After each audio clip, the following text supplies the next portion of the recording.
Let me say something clearly. Land in Nigeria is no longer just land. It is a battleground. Communities depend on it to survive. Industries depend on it to expand. And when those two collide, conflict is inevitable. This is not just about land use. It's about power, access, and control. So the real question is, who gets to decide how land is used and who pays the price? Watch this. You're about to connect it. Land serves different purposes depending on who you ask. Let's break it down. Communities depend on it for farming, grazing, and survival. Industries, mining, agriculture, infrastructure, and profit. Same land, different priorities. And when those priorities don't align, pressure builds. This is not theoretical. It's already happening across Nigeria.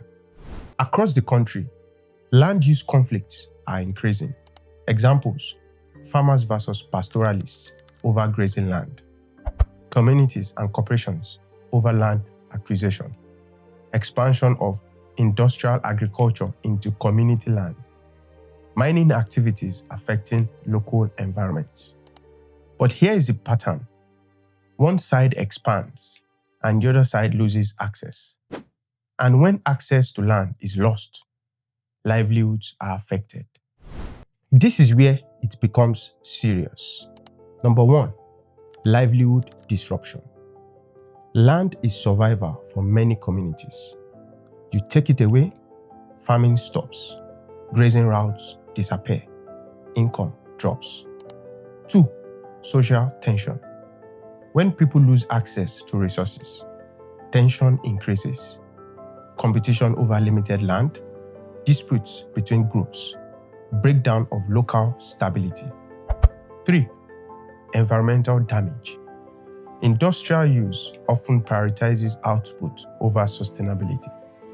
Land degradation, pollution, and resource depletion. What looks like economic gain can create long-term damage. 4. Inequality and power imbalance. Not all stakeholders have equal influence. And that's where conflict deepens. Communities with limited voice, large actors with greater control. This is not random conflict. It's structural. And the main drivers are population growth, increasing land demand, expansion of commercial agriculture and industry, weak land governance and unclear ownership systems, poor conflict resolution mechanisms, more demand but limited land, and unequal power. And that combination creates friction. You cannot have competing demands on land without conflict. It doesn't resolve itself. If land use is not managed fairly and sustainably, pressure turns into confrontation. Examples: displacement, resource disputes, and long-term instability. And once conflict starts, it spreads beyond land. So this is the reality.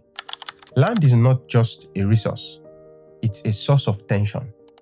And if we don't manage how it's used, we don't just risk environmental damage, we risk social instability.